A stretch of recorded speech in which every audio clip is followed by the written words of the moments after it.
Hey guys, welcome to my video. Today we're going to do a review of the Marvel Legends Marvel vs. Capcom War Machine figure. This is the exact look that he had in the original Marvel vs. Capcom, so that's what I'm going to call it. So, first let's take a look at the box. So at the front of the box you got this nice picture. It says Marvel's War Machine. It's got a logo up there. And this is one of the plastic-free packaging. Not really a fan of these because I know that the figure is in there. I just don't know if the figure is messed up in any way. It's basically, it's kind of a gamble. Or at least to me it feels like a gamble. And there is the back of the box. And there's the barcode. And here is the side of the box. So, let's get this figure out of the box and let's do the review. So, here's the figure out of the box.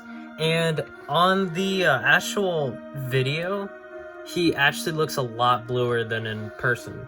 So, in person, he's more of this, it's not super subtle, but he is a more lighter or dimmer, kind of grayish blue color. It's more of a subtle color.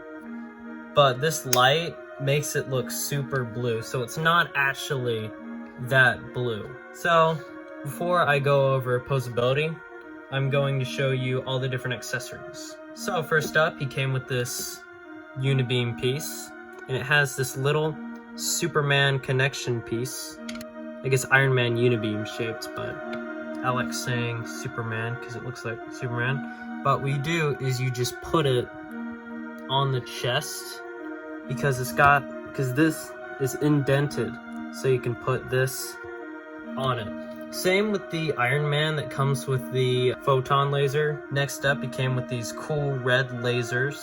And he came with this, which fits on his hand. It's the blast effect that he does when he wins in Marvel vs. Capcom. So that's pretty cool. The problem is that the way they put it, it's made of a really rubbery plastic, so all the little thingies are slightly bent. See? So it looks kind of off. But what you do is you put it on his hand. Is this the right hand for it? It might be. I think it is, yeah. You put it on his hand like that. Let's go over posability. I did heat up this figure in water, and it is still, I probably should have done a little more because the joints are still pretty stiff. So it moves at the head, it bends up and rotates. Actually, this little piece right here actually does rotate. So you can bend the head up in different angles, which is pretty nice, but I feel like it might be a little unneeded. It also adds more articulation to the head. So that's pretty cool. So it rotates at the pelvis and it bends. At the torso, the arms go up about that far. This swivels, this rotates and pivots. And it bends with two joints, and then the hands rotate and bend in and out, and the legs bend out about that far.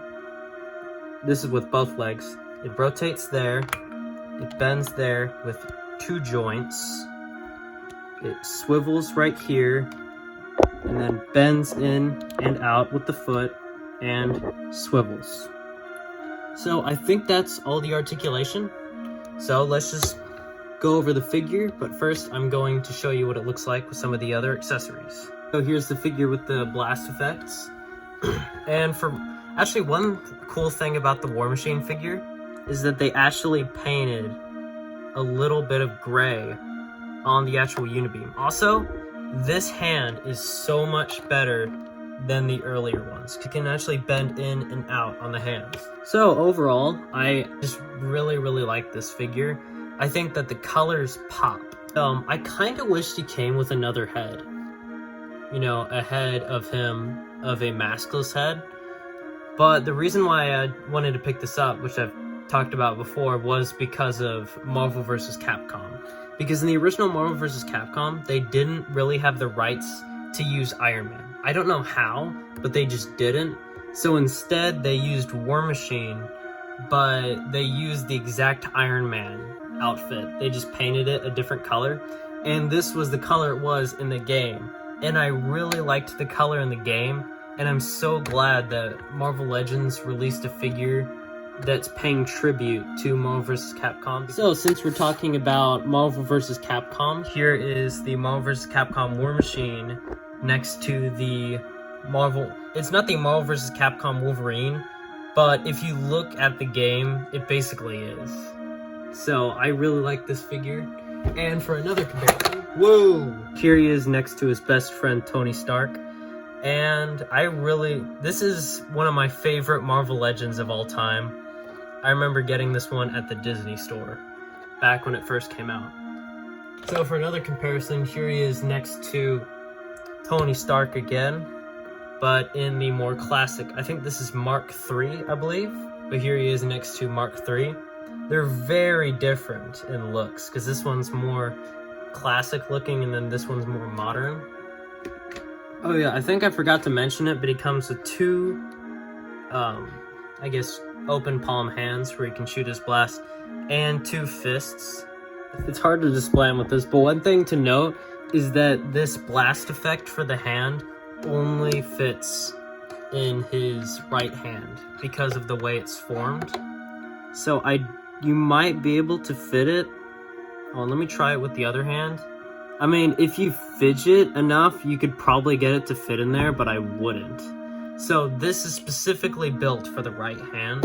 So that's basically it about the figure. I definitely really like this figure. I think I'm probably going to give this figure an 8.5 out of 10. This is a really, really good figure. And I think that tributing the Marvel vs. Capcom game is pretty cool. So I'm definitely going to get a lot more figures involving Marvel vs. Capcom because I want to have a setup on my desk of Marvel vs. Capcom because I grew up with that game. That's one of the things that got me into Marvel superheroes, was that game. And that's one of the reasons why I love the modular suit for Iron Man and War Machine. So, thank you all for watching. Leave a comment down below about what you liked, and I'll see you in the next one. Bye.